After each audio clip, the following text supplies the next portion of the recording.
I found some old footage of my old studio. You know? Recording Sugar Mania. You know? Recording Come on. No, we're not killing nobody, you know? No shit like that. We're not killing nobody, you know? Nothing. It was a good day. I've worked with loads of artists, loads of Jamaican artists over the years. A lot of people don't know that, but you know, why should I tell you? I'm going to play this. I'm going to play this in its full. This is Dean Kavanagh made this piece called Noir, and I absolutely loved it. I reposted it on my page, so I'm going to just play the whole piece actually. So I'll put this here.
I know who I think should get 85 grand. It's not a bunch of pronouners f***ing in a cave. I mean, it's interesting because I was making this statement, when was this? 6 days ago. This is what I was saying about, essentially, Creative Scotland and those that get funded from Creative Scotland. You got to hand it to Scotland's salaried and state-funded culture merchants. No group of individuals are more aware of the threat that authenticity poses to pretense. And you couldn't get something more pretentious than a f***ing non-binary, trans-binary f***ing pronoun f***ing orgy in a cave. A week ago I was basically saying, like, you know, these fuckers are all a bunch of pretentious frauds who are just dining on the public purse. People call it a middle class benefit system. They sarcastically refer to it as that. Don't get me wrong, there's people get paid off Creative Scotland that are good artists that have made good work. There's loads of funding that like people need, and there's great community projects that rely on state funding. But the model and how it's distributed and the people involved, especially when it comes to film and music and these type of things, the evidence is there. Just look at the work that gets created, especially the music.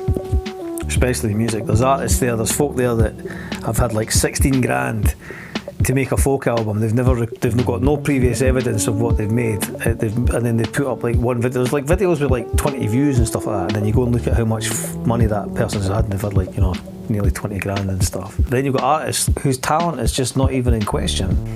And when somebody's, you know, coming from a social class where they've got all the obstacles that are there for them, and then you put them through that process of saying like, okay, you know, try to jump through those hoops, and they've already got a body of work that's more vibrant than a lot of these imposters who are getting funded, and then they get rejected, and then to add insult to injury, they get rejected and they give £85,000 to their pronoun pals. It's not right, man. So it needs abolished, it needs disbanded, it won't cut it. A sort of damage limitation exercise won't cut it, you know. We want serious action, we want heads to roll. I want heads to roll. And I'm not alone judging by the reaction online. But too many people have been getting their mortgages paid for far too long and just expecting regular funding from these agencies. You know, even theatre attendances, like you look at the actual theatre attendances, they're tiny, and it's all middle class people go to the theatre anyway. In the past, when I've attacked Creative Scotland, I've been attacked by people. People have got very reactionary towards me. And every single time that's happened, the people that have done that have been doing it because they themselves have had their pockets lined. And they rush to defend it, but they can't defend it this time. You can't defend that. That's indefensible. I'm quite pleased, to be honest, that it's got to this stage, that it's been exposed to this degree, because this has been going on for a long time. You know, this isn't just a new thing. You know?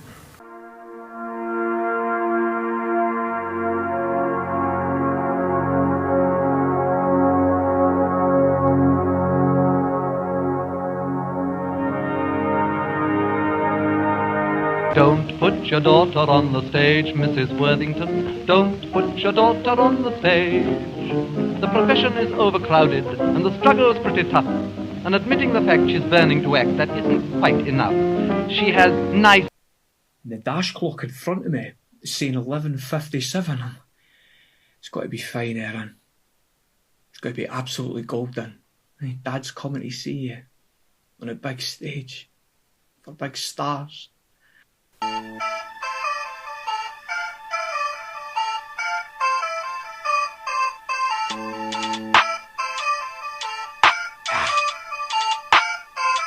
Yo, when you were up, I was done more.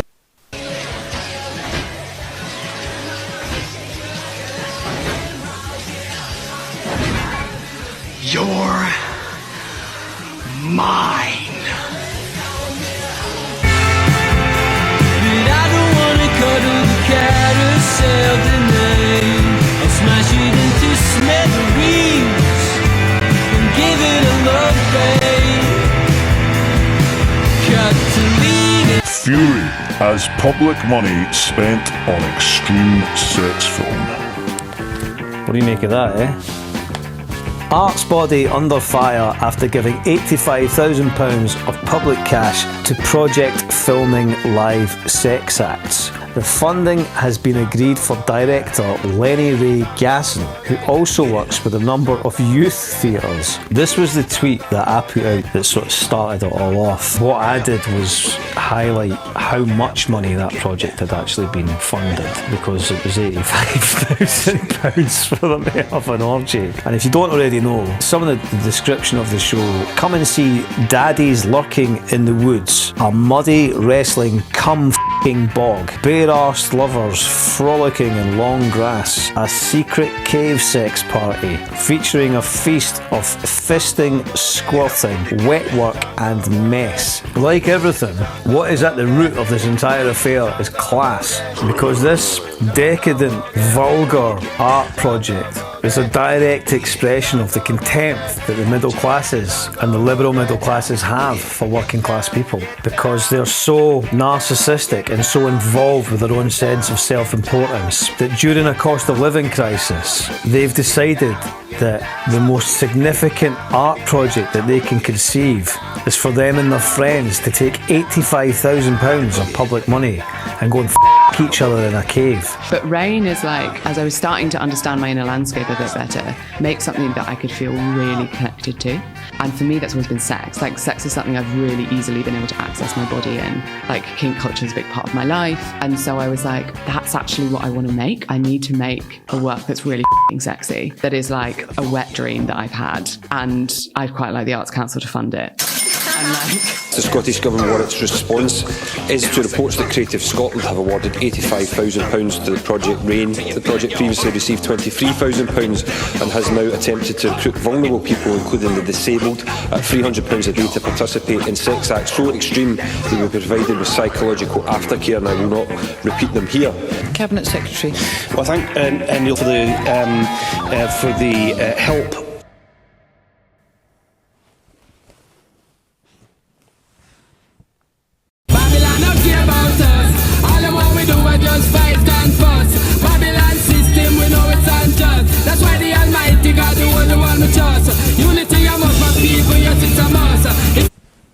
So this is a video for Project Bonafide, which was my band. I produced this band with Daddy Scotty Delano and his daughter Natalie. I started producing them in like 2004 and we worked until like 2010. And on and off, it was a good few years that we worked consistently. We did a lot of stuff, and we re-recorded some aspects of this track and made this video and we just put it out. So you can watch that on the 1250 TV channel. I'll try and talk a bit more about Project Bonafide in the future.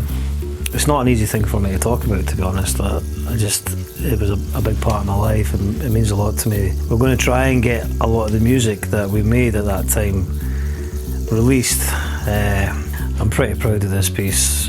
I'll try and get Scotty on camera soon, get a chat, get a wee interview with Scotty. But anybody that lives in Edinburgh who's been around a while will know Scotty, will know Daddy Scotty well. A real legendary guy in the town. And Natalie, who was his daughter, sadly passed away in 2021. She became another one of our unfortunate drug death statistics, you know.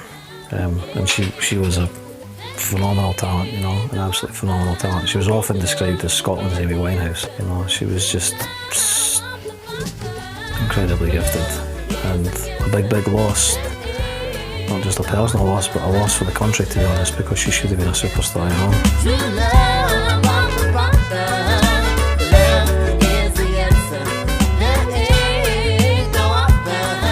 I'm extending my hand to the everyday folk, tryna slip from the grip of a living dead float. The glimity glam have got enough of them food. Well, the way I open up and prepare to be schooled. Trekking through the cesspit, I sharps up my wit. Numbing to the pressure of an ego trip. I make slick with mad energy at mad magnitude.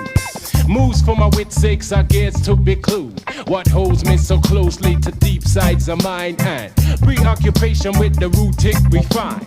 I know not for gosh, it eats out my skin. The nature of a deep side that lies deep within, ever resourcing to inspire. See me like Ma chérie, amor, lovely as a summer day.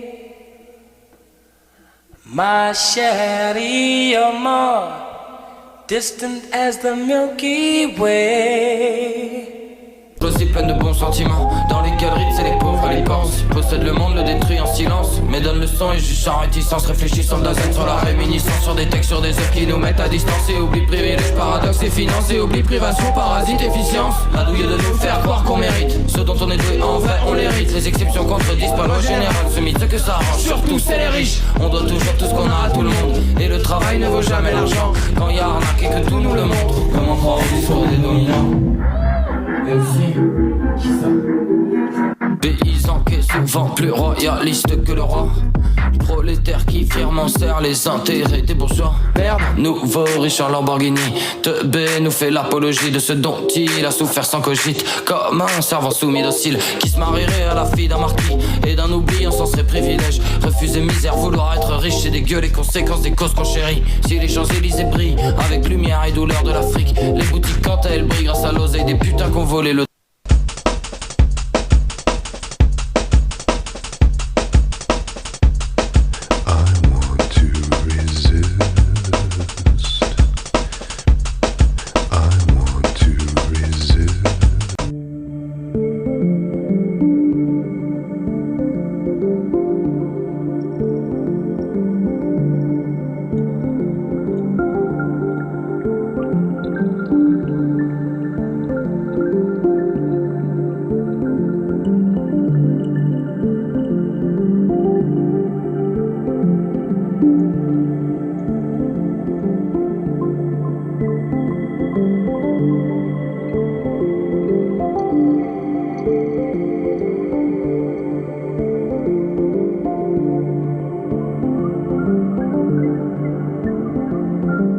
We are challenging nature itself, and it hits back full of obscenity. Nature here is vile and base. I wouldn't see anything erotical here. The fornication and asphyxiation and choking and fighting for survival and growing and just rotting away. Of course there's a lot of misery, but it is the same misery that is all around us. The trees here are in misery and the birds are in misery. I don't think they sing, they just screech in pain. It's a land that God, if he exists, has created in anger. Taking a close look at what's around us, there is some sort of a harmony. It is the harmony of overwhelming and collective murder. And we, in comparison to the articulate vileness and baseness and obscenity of all this jungle, we only sound and look like badly pronounced and half-finished sentences out of a stupid suburban novel. And then Joanna Cherry again today, she was hot onto this Creative Scotland thing. But Joanna Cherry is just another craven, opportunistic member of the political class. And the only reason that she was on it was because it was she could mine political capital from it. Joanna Cherry has never criticised anything to do with Creative Scotland until today. So, you know, going on about, oh, this is not how funding should be used. There's Joanna Cherry a few years ago. Great to meet my dear friend Rona Dodds and Val McDermott at the Creative Scotland's event in London with Nicola Sturgeon. So it just shows you that these political class imposters, political weather vanes, they just say whatever they need to say at any given time. They don't have any integrity, they don't have any politics. Somebody says here, are you into Mark Fisher? Aye. How are you? Who's this? Melandra Helibor. I'll follow you back, Melandra. I put a link to the film that I made, the slow cancellation of Mark Fisher's Russell Brand, because really that film, The Vampire Castle, the film is about Fisher's famous essay, Exiting the Vampire Castle. And Exiting the Vampire Castle is about the bourgeois liberal left, essentially. And it's the bourgeois liberal left, or it's the agents of, the artistic agents of the bourgeois liberal left, who have just been given that 85 grand to all go each other in a cave on public money. So it's worth checking the film if you've not seen it, you know. Whatever your thoughts on Russell Brand or maybe other aspects of what I cover within the film, but really that's what that film is about. It's about the bourgeois liberal left, or the bourgeois liberal woke left, or however you want to describe them, you know. The pronoun socialists. the so-called lefties I used to know who call me a TERF and right-wing worship Sturgeon. I mean, that's the thing, right? That's an important point to make, really, that with this Creative Scotland thing, you know, all those types that would be getting money for Creative Scotland for these type of ridiculous projects, and they all know each other. All the artists that get funded by Creative Scotland, is like, you're on the gang now, aren't you? They're all the same people that will call everybody a TERF, and anybody that, you know, doesn't respect their pronouns and that is a Nazi and stuff, you know. And so it's all projection, isn't it? They're so desperate to moralise over everybody else's existence, and then they kind of just expose themselves for what they are.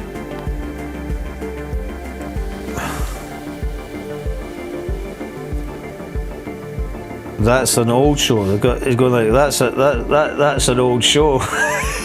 It's just, see, I'm not being funny. I have to be honest. Like, I do know that that's an old show. I'm not quite sure why that makes it better. I personally think that kind of makes it worse, but you know, that's just my personal opinion.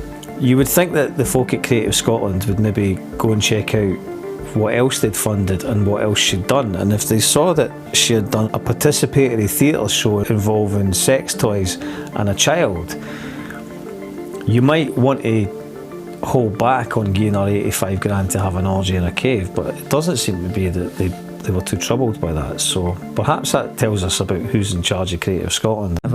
See, I keep meeting these people. I mean, just a few days ago I met this man whom I greatly admire, a Swedish physicist, Gustav Bjornstrand, and he told me that he no longer watches television, he doesn't read newspapers, and he doesn't read magazines.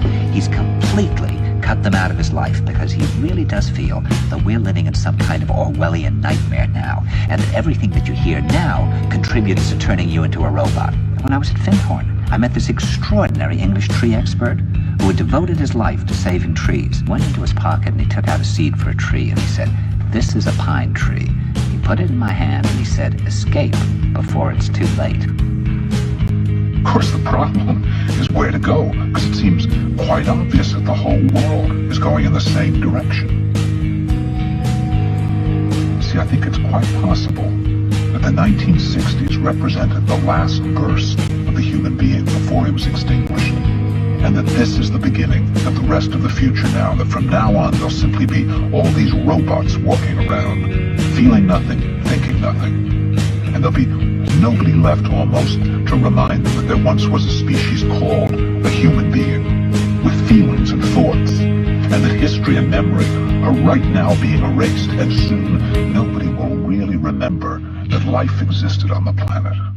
This is how to get to the Vennel viewpoint from Waverley Station. So we're going to go up and out the station, take a left, you'll see this viewpoint which is familiar. We're going to go up Coburn Street, stop at the Milkman for a coffee, continue up, and then stop at the other Milkman for another coffee, go up the Royal Mile, past St Giles Cathedral, and then we'll see this large spire. And when we get here, we're going to take a left, and we're going to go down these wee steps, and you'll be in Victoria Street.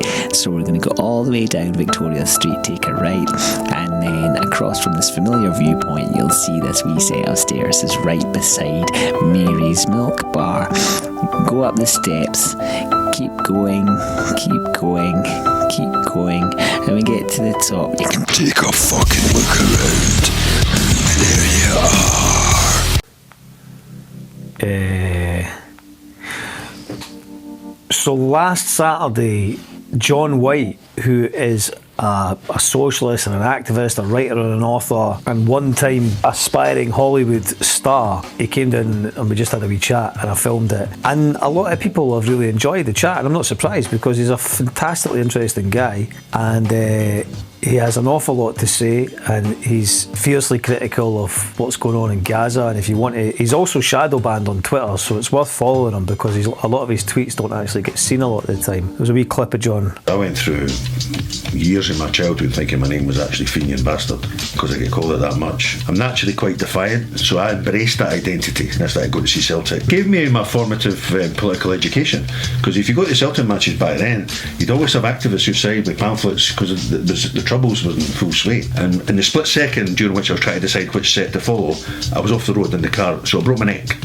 One of the rooms had a dining table, and I'd set myself up there during the day.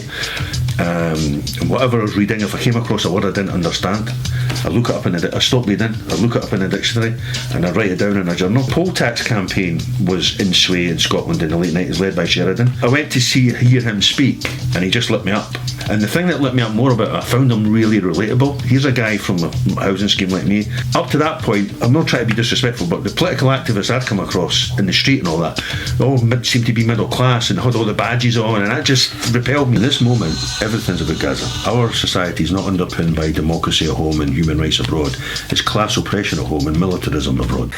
So I would heartily recommend checking out that discussion that I had with John. It's on my Discontent YouTube channel, and hopefully he will come back and link again and we can get another chat with him. It is Social Mania. I'm aware that I'm focusing on one particular issue. This guy here is Councillor Scott Arthur. I've set up a crowdfunder. I want to do a campaign of digital advertising where we draw attention to some of the decisions that the city are making. So it'd be good if people can have a look at that, maybe contribute if possible. Interestingly enough, a lot of the cyclists online and stuff, they think that I didn't like them. I just didn't like the pedophiles. I didn't like the ones with the GoPros that go around grassing on folk and that. You know, you've got to be a certain type of arsehole to behave like that. But unfortunately for people that ride bicycles, there seems to be a lot of folk that ride bicycles that behave like that, which is pretty weird. But there's one thing that we agree on here, you know, and that is that we need to make sure that the council don't destroy the Roseburn cyclepath, and that's what they're going to do at the minute. They're going to use, they're going to put a tram line down the Roseburn cyclepath. Well, my position on this is, you know, this just kind of again highlights who's in charge of the city, because if you were actually from Edinburgh, I'm not saying that you have to be from Edinburgh in order to work in local government or have decisions, be involved in the decision making process of what does and doesn't happen to Edinburgh, right? But if you're involved in the decision making processes of Edinburgh and you go, right, we're going to destroy the Roseburn cyclepath because we need to put a tram down there, well, first thing I'm going to say is like, well, where are you from, like? Because somebody that was actually from Edinburgh and understood what's valuable in Edinburgh and what's an important part of the city to retain and look after and respect would be going, no, you're not destroying the Roseburn cyclepath, what are you thinking about? The problem is too many people involved in our local government, apart from the fact they're just part of the party political structure and are just droids to party political decision makings further up, planning decisions and what have you. They're not from Edinburgh, so they didn't really actually understand why certain things are just not cool at all. So it's time that Edinburgh folk really started coming together on this, and hopefully this campaign can be a focal point and can be a sort of way that we could fight back a bit, kick back a bit, and let them know, like, no, we're not happy with this. There's a whole bunch of decisions going on. The low emission zone, people are conflicted about it, but it is a way of clearing out people on low incomes. Again, it's another form of social cleansing. If you live in the low emission zone and you've got a vehicle and you need a vehicle, they'll give you a grant towards a new vehicle, but you've still got to find the rest of the money for your new vehicle. And unless you're minted, that's not an easy thing to do. There are people going to leave and move out from where they are because they can no longer live where they are and have a vehicle, and a lot of people need vehicles. The arrogance of the cycle lobby is quite spectacular, and you can just observe their behaviour online. They expose themselves, to be honest. Fair place where if you see the mice, you drop a slice. Ask him where he's fae, and he says he's fi Morningside. Doesn't stop him fi talking like he's fi content. He's walking in like he's got it on him. He's bogging, he's never been on a ride. I'm no the type to talk shite when I'm on the mic. Not unlike murder cyber fucking right. They talk a knife cause other cunts they love it life. Shove it till it's stuck inside. They tell me that they love the feel and tell them that they've lost their mind. Bro's skint as fuck, so he had to get his lecky tap. Fair place where a fucking tenner back and get his stab. Junkies in the tenements injecting that. It's heavy, sad, neglecting the burn. It's gonna affect a lad that gets me mad.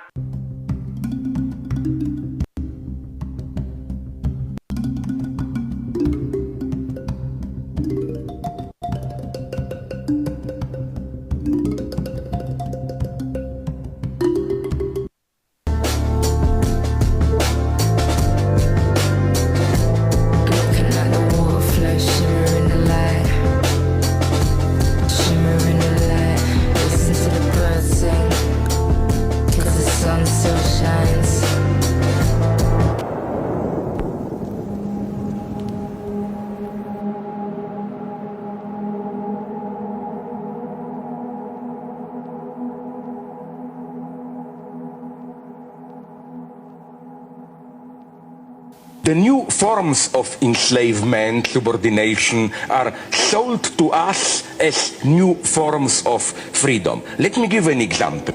Now, less and less people have a permanent employment. You are a precarious worker, you don't get in many countries permanent health care and so on. Ideology tells you, listen, isn't this wonderful? You are no longer fixed into one role. Every year you can reinvent yourself. And then the fact that you don't have permanent health care, they tell you, but listen, each of us is now a small capitalist. Let's say you have 5,000 euros. You can freely decide how to invest them. Buy health care, go to a nice holiday, pay special studium for yourself. You see the trick. What is actually a new form of anxiety, permanent stress, is sold to you as a new form of freedom. Freedom, freedom, freedom, freedom, freedom, freedom, freedom, freedom, freedom, freedom, freedom.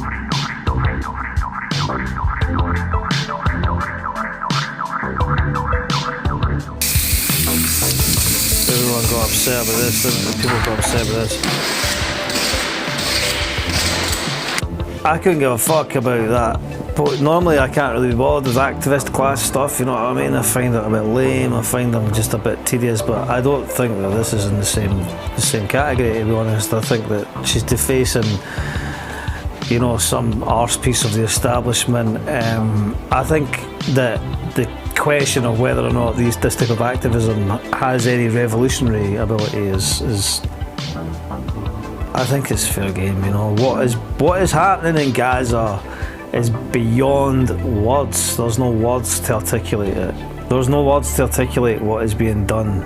And we've been failed. We've been failed by our leadership at every single level. We've been failed by politics. We've been failed by our democracies. It's a human failure. It's a disgusting indictment on capitalism because that is what's driving it fundamentally. So all of these libertarians, whatever you, they always want to tell you about how many folk got murdered and killed under communism and all this kind of stuff. It's like, you know, these comparisons are kind of silly, you know what I mean, these kind of statements, you know, because wanting to tackle capitalism doesn't mean that you want to have some sort of Stalinist incarnation of communism. And the argument about, well, it's been tried before and did they work, is like, well, you know, there are a lot of... Terry Eagleton described the attempts to create communism in the wake of the First, Second World War were akin to performing brain surgery in a pub. I think that's what Terry Eagleton once said, which I think is pretty reasonable. Well, it's a good comment either way, isn't it? You know. What else have we got here? But again, Mr. Speaker, the SNP never fails to disappoint. Asking a question today about sound administration and morality, or money over morality, in a week when it has been discovered that the Scottish Government have presided over a six-figure sum of Scottish taxpayers' money being spent on an art installation that promises, and I quote, a magical, erotic journey through a distinctly Scottish landscape, otherwise known to the rest of us as a hardcore porn movie.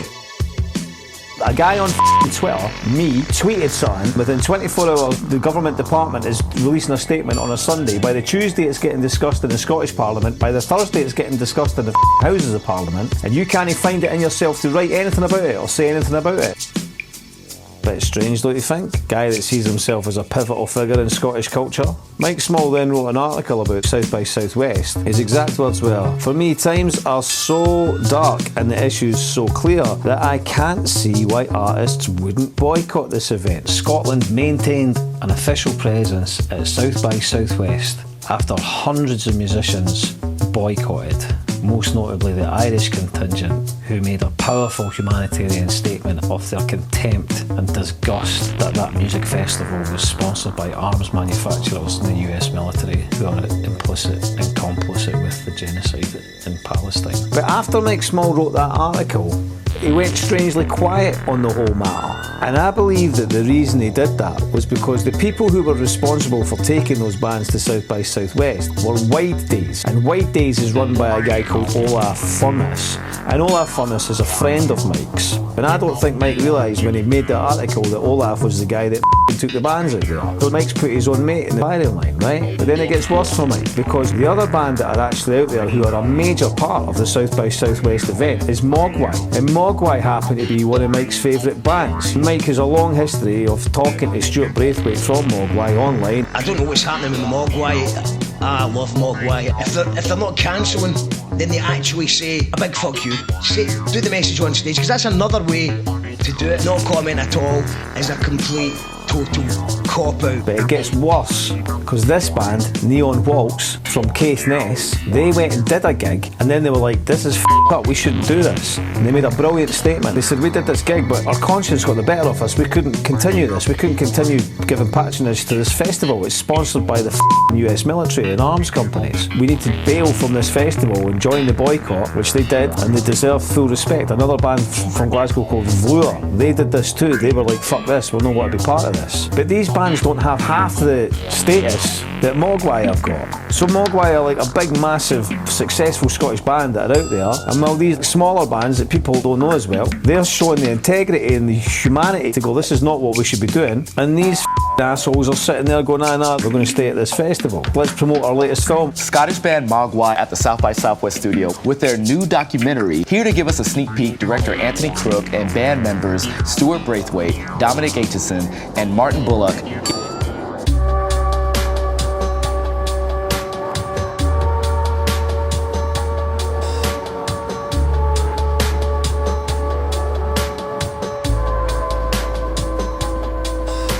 The system's only broken to us.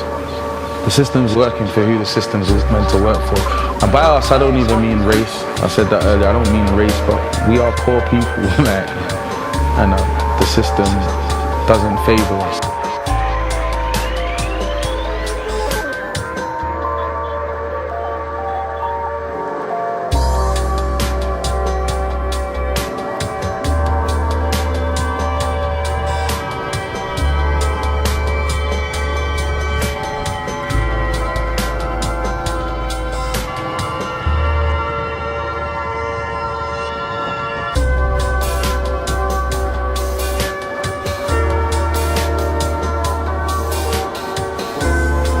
Who the fuck do you think you are?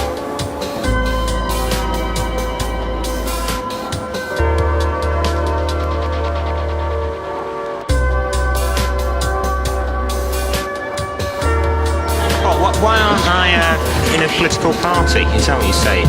Well, I mean, I can see what's going on. I read a lot about politics. I mean, there's no need. All you get is a vote in this country. I mean, it's not that democratic, is it? Because you're only told vote for A, B or C.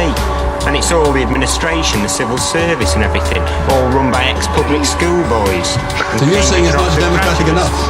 Well, no, it's not at all. It's a bit of a farce, really. I mean, I do vote, and I do vote for a particular political party. Would you demonstrate? As far as it goes. So yeah, I've been on a few demos, like, but I mean, that's as far as it goes. Pickle pepper, if you're Jamaican, I'm a come on your yard. I'm a say, pass the pepper, and you not have one of this. You're not Jamaican. You're not Jamaican.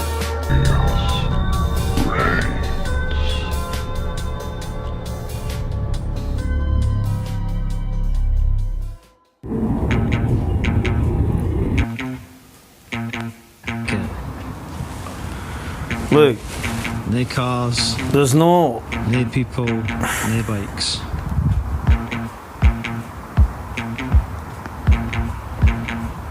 £3 million they spent putting in these bicycles. The town's dead. I come down, I'm lucky if I see two bikes. The town's dead. There's no one in the town.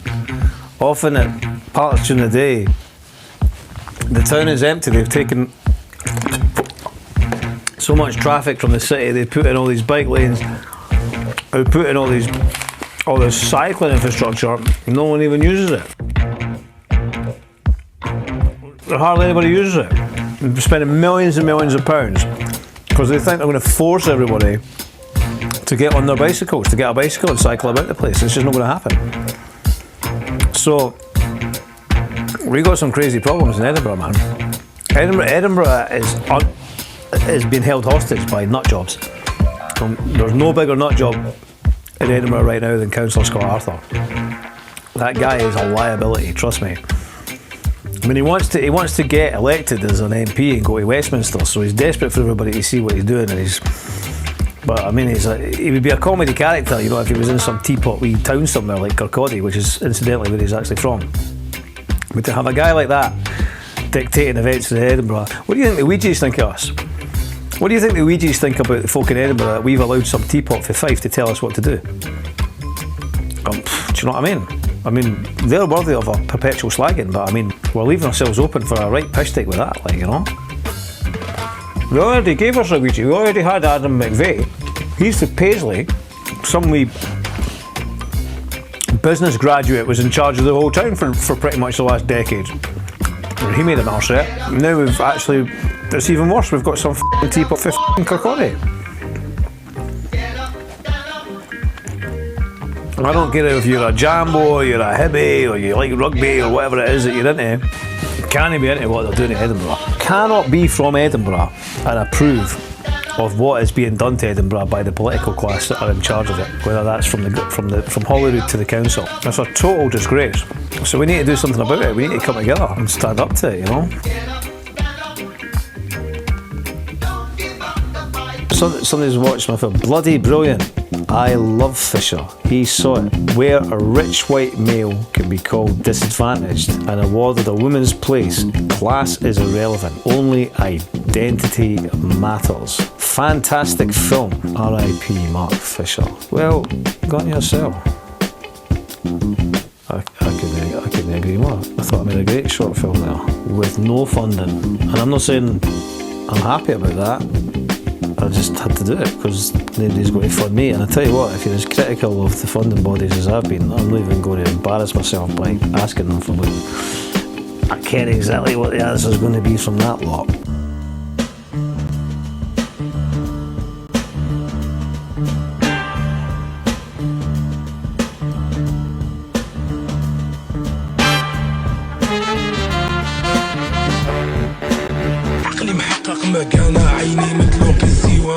ربنا عندك تجيب سلسة ما غتجيبهاش إذا كنتي أنت في بلد حكمانة نابسة ولا ضباري ودروكة مقنسة.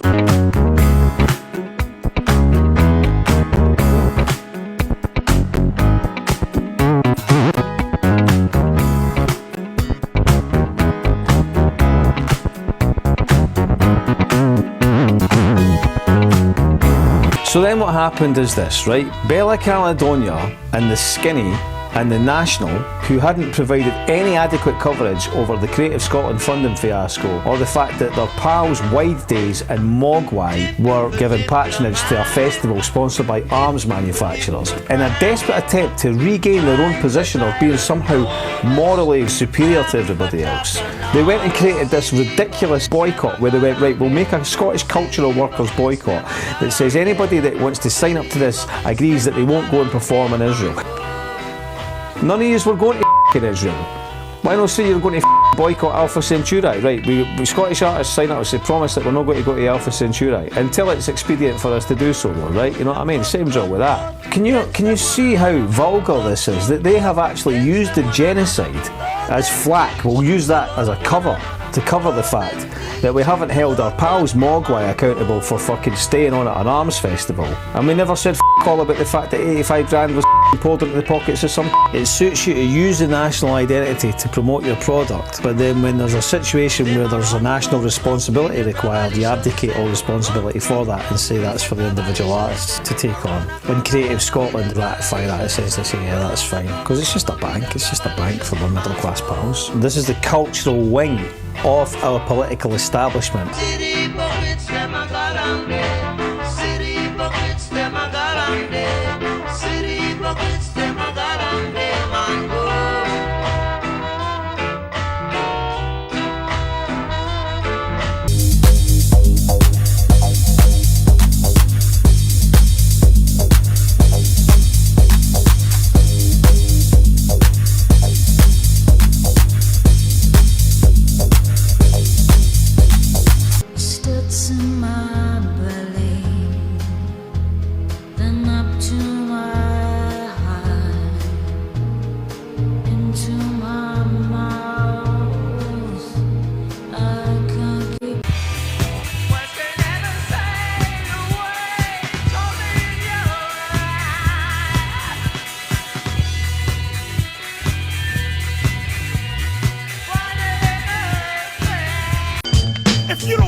won a Grammy, I won't win a Tony, but I'm not the only MC keeping it real. When I grab the mic and smash a rapper, girls go in. These sections of the media who are normally so vitriolic, who are constantly criticising the right and the Tories and what have you for omitting information or not holding people accountable, we watch them completely and utterly avoid any scrutiny for their own class and their own compatriots. We watched Bella Caledonia and The National and Pat Kane and all the and Neil Mackay, and we watched them all abandon any critical analysis of these events. And if you follow the things that they liked and retweeted and what have you, you could see that they were essentially forming a collective position, which was the people who have got a problem with this arts funding are reactionaries. They're uncultured heathens. They don't understand the importance of this type of art and culture, the value of trans dykes fisting each other in a cave.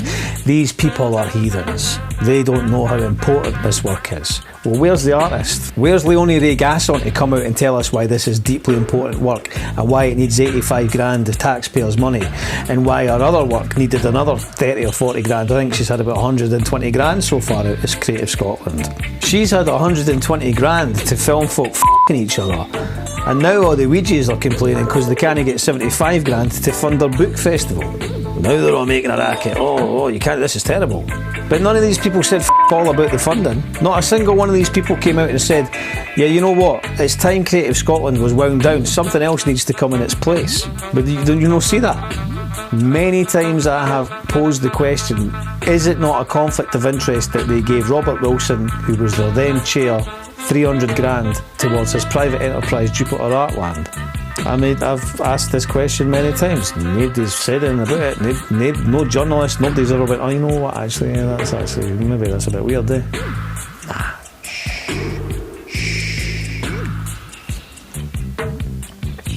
The message from the cultural establishment and the liberal elites is we have to tolerate Creative Scotland. We have to tolerate the nepotism and corruption that inevitably exists within it, because what we get back from it is important. Well, what is it you get back from it?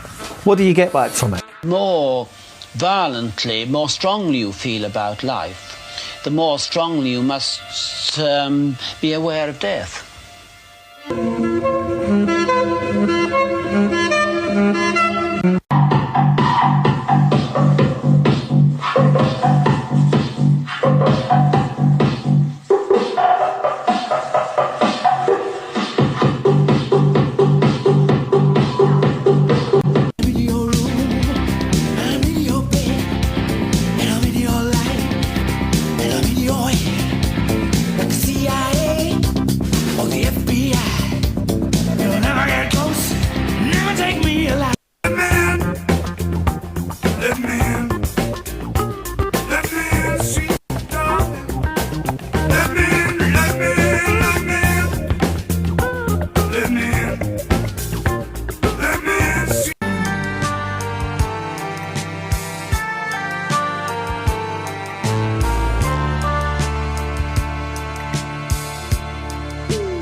You know, I've found the last month in Scottish online culture tedious. I mean, I usually find most things to do with Scottish mainstream culture tedious, but when Creative Scotland have been exposed once again as being responsible for gross ineptitude, nepotism and fundamentally just arrogance in terms of who and what they fund.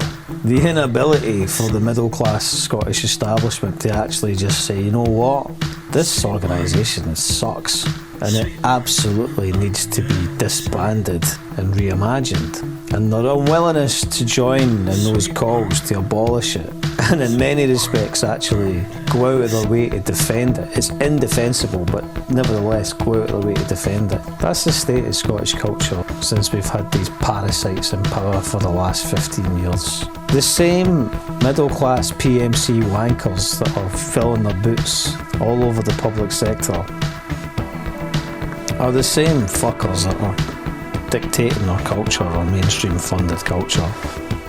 Point me out something that's come out of Scotland that's been absolutely globally dynamic over the last 15 years. Creative Scotland is not fit for purpose, and anybody who isn't saying this publicly must therefore be comfortable with it, must therefore be on the payroll somewhere along the line. It's obvious.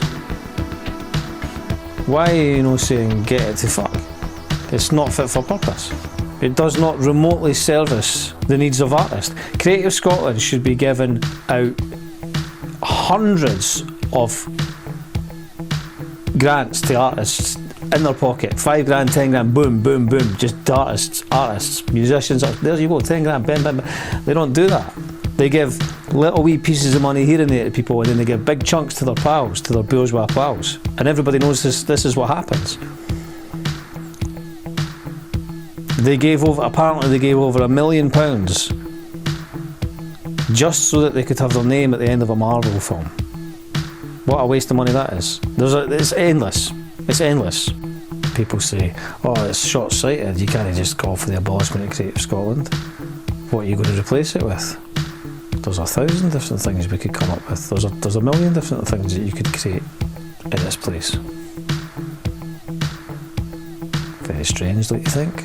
Artists, those that see themselves as visionaries, all of a sudden not having any concept of what can come in place of some stupid government body that's just dishing out money to their pals. What kind of artists are these? They don't seem particularly visionary to me. Receiving money from Creative Scotland does not ratify you as an artist. It just means you got money out of Creative Scotland. If you've produced art from the public money that Creative Scotland has given to you, then we as members of the public have a right to have an opinion about that art. I've spent a lot of time this month arguing with people on Twitter, taking a lot of abuse from people. I've been doxxed over the last 6 or 7 weeks. People publishing my address online, things like that. Why? I've had the media appropriate the things that I've broken online. I've had the media come and just pick from that, scavenge from that, take that. Nobody's paid me any money for the time I've expended on this. I've pointed out hypocrites, I've pointed out liars, I've pointed out nepotistic connections. For what? What benefit is any of this doing me?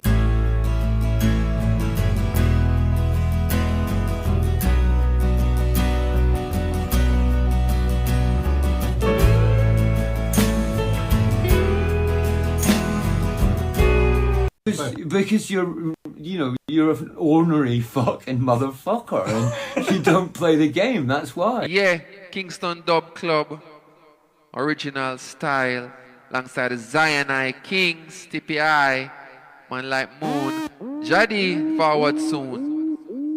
Let love, let love, let love, let love, let love, let love.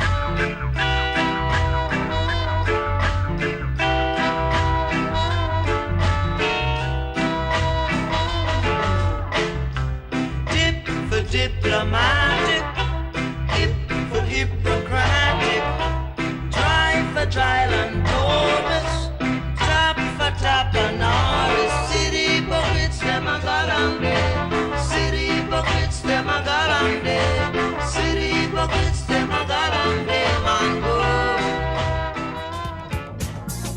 go. Rather than hold their associates, their class associates and their cultural contemporaries accountable, they went away and created a piece of propaganda to deflect from that. And the piece of propaganda that they created was a Scottish cultural workers' boycott of Israel. But that wasn't created because there was some deep requirement from the artists to make a statement against the fucking genocide. That was created by a wee coterie of people that think that they're significant in Scottish culture. Just, again, funded supplicants. And we managed to get a few folk to sign it. You have no integrity. The National has no integrity. Bella Caledonia spunked its load about 1,000 years ago. Absolute dregs. Zero credibility. The National, well, we know anyway, but zero credibility. Culpable of exactly the same behaviour that they continually critique the mainstream media for. The Scottish Nationalist Culture Project is coming to an end. And all those artists that have sat down comfortably with Nicola Sturgeon to have a wee chat, or for her to tell them that their book is good or some of that shit, you're all part of that. Thanks to all the people who support me. I mean, at the end of the day, what am I? Just a bunch of opinions, right? Respect to all those artists who make art and who aren't waiting for their application to be accepted before they can make any art. Respect to yourselves. See you later. They left the city in months. I guess Westfield knows what I want. Feel funny if I die, still heavy. So I swipe left and figured out it's a freak show. Nothing came from following you. So easy to see. You strung me along. It's a freak show. Ooh yeah, I feel it all over my body. Let me out. Let me go.